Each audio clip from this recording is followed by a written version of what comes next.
So I'm going to be presenting about Sirikoi, Sirikoi Lodge. We are an 18-bed capacity, which equates to only 9 rooms. We are located in central Kenya, that is in Meru County, within the Lewa Wildlife Conservancy. And we are about 200 kilometers from Nairobi, or from Kenyan capitals, which is Nairobi. And that also equates to only 45 minutes by air. We cannot talk about Sirikoi without mentioning about Sue and the late Willie Roberts, who are the founders of Sirikoi Lodge. Willie was one of the greatest and most instrumental ambassadors for wildlife conservation in Kenya, having set up the first wildlife conservancy in the Mara. And the family has been in the safari business for over 50 years. And Sirikoi is one of their third legacy that they built. And this has also evolved from their lifelong commitment to wildlife conservation combined with community development. So how Sirikoi started is that on hearing that about a parcel of land right adjacent to Lewa Conservancy was being put out for farming. He gathered a few of his friends, and he and the partners purchased the land to secure it for wildlife protection and incorporate it within the Lewa Wildlife Conservancy, saving it from what would have been termed as an ecological disaster. So this once, as you can see on the first photo, this was the second photo of the exclusion zone.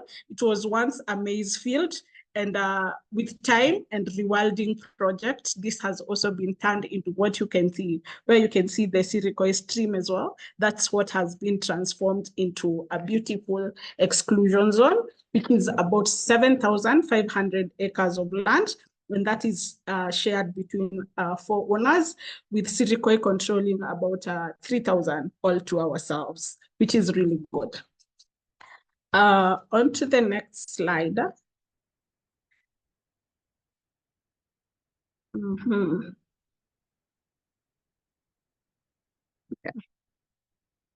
So as earlier mentioned, we are surrounded and directly support one of the most iconic wildlife conservancies in Kenya, that is Lewa Wildlife Conservancy, which gained its UNESCO World Heritage Site status in 2013.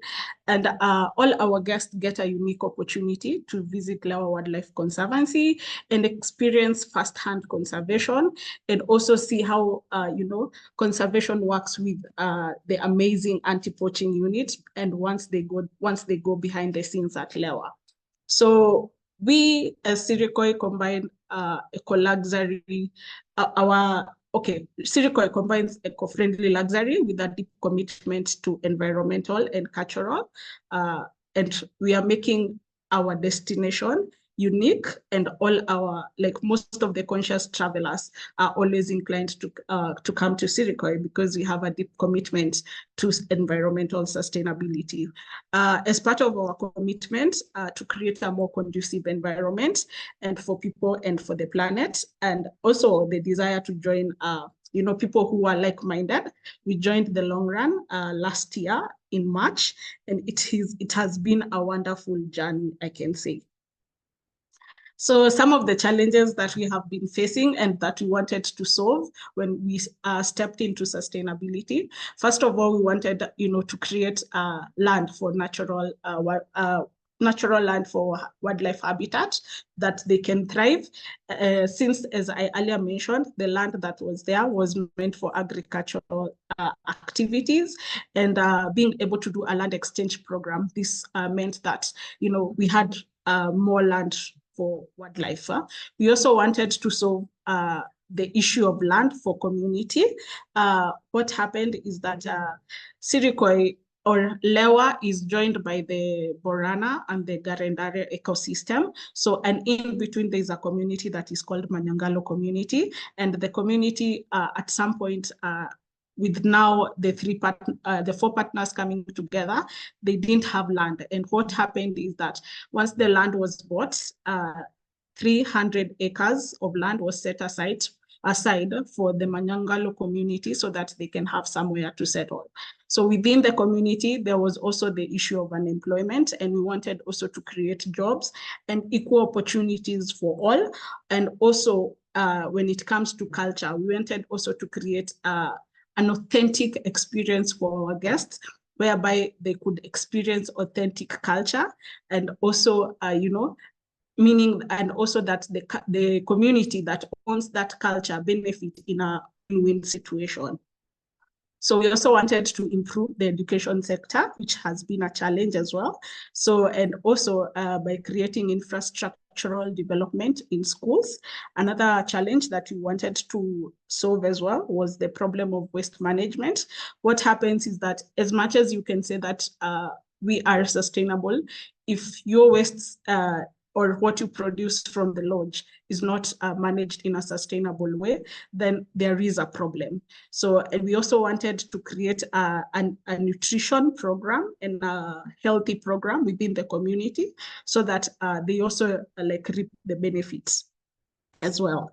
Another one, we wanted to take care of the marginalized community, that is mostly the elderly and the disabled. And as I earlier mentioned, we wanted to create a balance between tourism, conservation, local livelihoods, and while preserving the local culture as well. There was also a need for local communities, including our own staff, our guests, to understand the importance of biodiversity, sustainability, and why we are working so hard to also preserve the culture. One of the presenter, I think a lady from Sri Lanka, mentioned that you cannot compromise guest luxury when it comes to sustainability, and you have to strike a balance between the two. So our accommodation, it's despite that it's luxurious, I can affirm that we do not, compromise the luxury of our guests with sustainability, and we try to strike a balance between the two. And all our guests get to experience intimate safaris and within the Lewa Wildlife Conservancy, and we are on a commitment to conserve the 3,000 acres of natural habitat that we have secured just next to Lewa Conservancy. We encourage all our guests to support the Lewa Wildlife Conservancy by engaging in a massive conservation activities, and through going behind the scenes, they are able to see how first-hand conservation experience works in a remote part of Africa. As part of the resolution for solving our problems, we have come up with a number of strategies, and one of them is the environmental impact at our facility, and we have found ways to sustainably manage our waste. As you can see on the first photo where we have the waste management, we are able to create make sure that all our bottles that are produced within the lodge, which comprises one of the biggest percentage of our waste, do not end up into the landfill, where we convert them into beautiful flower vases and glass. We also compose all our food waste into manure for our beautiful organic garden that is within the lodge. And we also try to do a lot of water harvesting during the rainy season, so that when it comes to the dry season, we have a lot of water to water our lawns, and also make sure that our lawns stay green.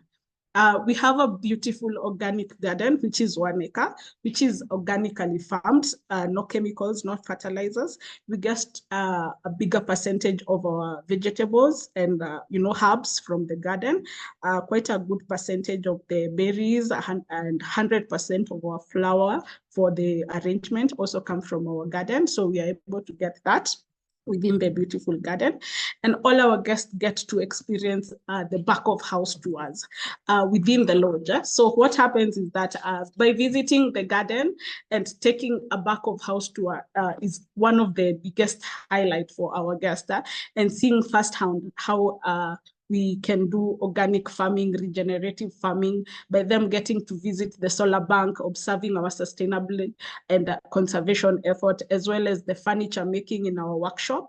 And also they get a unique opportunity to see our kitchen in full swing where their food is prepared. And it's really very rewarding for all our guests.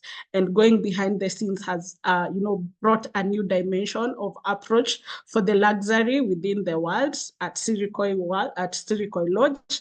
And our back of house tours are mostly tailored to showcase to our guests that it is possible to achieve conservation and sustainability in a remote part of Africa or in a remote part of Kenya, and with all the challenges that present as well. So another project that we have gone into is the Seed Ball. So through partnering with an organization called the Seed Ball Kenya, we are able to give our guests some seed balls, and they can go on safari or on walking safaris, and they can just throw and grow. And what that means is that by using a catapult, they can throw the seed balls, and even if it takes about 2 to 3 months for the rains, when it rains, the seed balls will still germinate.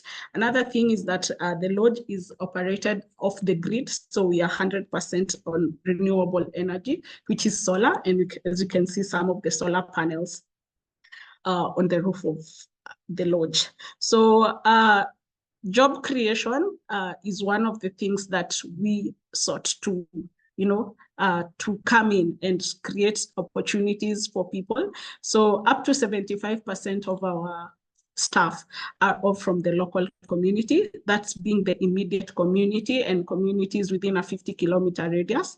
For only an 18-beds or 18-bed capacity lodge, we have about 84 staff, and 74 of those are all on site. Also on the education program, we wanted to create a program that so needy and bright kids go to school through scholarship and bursary. And what initially started as a project for just our staff has over time expanded so that we are able also to help other people who are not necessarily our staff as well. And also supporting the organic garden in schools so that also schools get to get a healthy and nutritious diet every day. So we have tried to help set up organic gardens in school. So far, we have about 2 organic gardens, and there's one that we help from advice point of view, and this has seen a tremendous improvement, especially whereby in an area where some kids go to school, especially without food, because they have to walk long distances home to either take their meals. One of the photos that you can see on the presentation is in about 3 months ago, we built the Impact Center, where we showcase to our guests, what it takes to achieve conservation, some of our projects that we are doing on site as well, when it comes to sustainability. And the Impact Center has also come in handy when it comes to, staff training, because it's one of the places that we use for our staff training as well. And this has seen a number of, so many guests come and appreciate the work that we are doing on site as well. Community support through the feeding programs. We also come in as an emergency aid for our community, which is right next to us. And it's about 5 to 10 minutes from where we operate. And this has really helped community appreciate and benefit from our lodge being in existence. We also have a carbon project. We have partnered with an organization called Natural States. And the Natural State, what it does is that it's helping to build the foundation of the nature-based solution sectors and in the tropics mostly, by developing a technology and a system whereby they measure by us creating exclusion zone, whereby we fence a part of land for trees to thrive. So Natural State will come in to measure the carbon that is below and above ground. And that also helps through that partnership, the information that is gotten from the project will be able to see whether the exclusion zone are really helping, or is it beneficial to create an exclusion zone as well. And in future, they vision the vision for the carbon project is so that people can also be able to reap the benefits of creating exclusion zones, and also the, through the, the offsetting projects as well. On some of the outcomes, as I mentioned, we support Lewa Wildlife Conservancies a lot through all our guests visiting the conservancy, and we can see about 450,000 USD is given by Sirikoi annually to Lewa Wildlife Conservancy, whereby they help take care of the endangered species, and also like fund some of their community and health programs as well. 12% of our profits are also invested in a community project like education, health, feeding, and emergency response. And we have about 12 students who have gone through high school. And we also, through the community project, we have reached about 7,000 people directly and indirectly. And also we have 5% of our profit being invested in the culture of the neighboring community.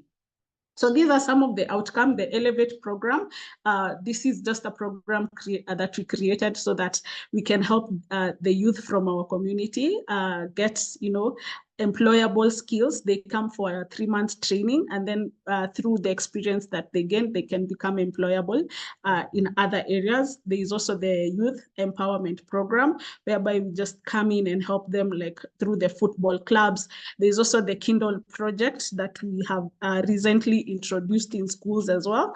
And this aims to like revolutionize the learning experience for students in schools. And how we celebrate culture, we have the postcard stories. So unlike some of the areas that most people operate and only one culture is there. So for us, we have about 16 cultures in our community because it's mostly cosmopolitan. And we decided to celebrate culture through cultural inclusiveness and diversity. So we included all the 16 cultures through the postcard stories, and we are telling something little about each of the culture and each of the community that we work with. I mentioned about the education program as well as the impact center. So how does tomorrow, or what is our future plans look like? So last year, towards the end of last year, we decided to come up with the Sirikoi Trust, which will ground all these projects that I've mentioned. And also, it will also help us increase our scope and also our reach within the community, and we'll be able to offer programs like trade skills training for the community members, like microfinancing, bookkeeping, IT skills, the youth enterprise program as well, and support startup programs within the community. The beauty of the trust is that it will always have some money, because 2% of the revenue from the business, that is from the lodge, will be donated to the trust. And that means at any given time, should there be a project that needs to be supported, we will always have the funds for that. Currently, the beauty of our project is that, or our program and our operations, is that we do not, when it comes to impact, community and conservation impact, we do not really run on a specific budget. And so what happens is that we operate mostly from our profits, and we are always able to fund most of these impact projects whenever we are called upon to. So that's how our future. Thank you so much, Susan.